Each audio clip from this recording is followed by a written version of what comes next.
উঠছে। হ্যাঁ, কোনো সমস্যা নেই। এটা কি সত্যি?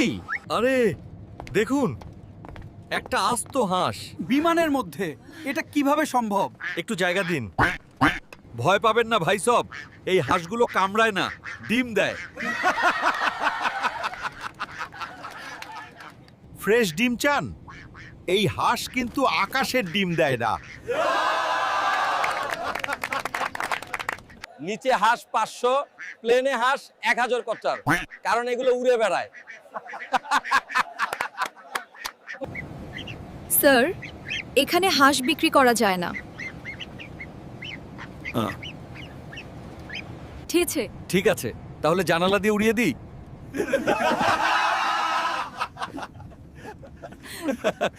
এটাই আসল হাঁস ব্যবসা, বোঝেন?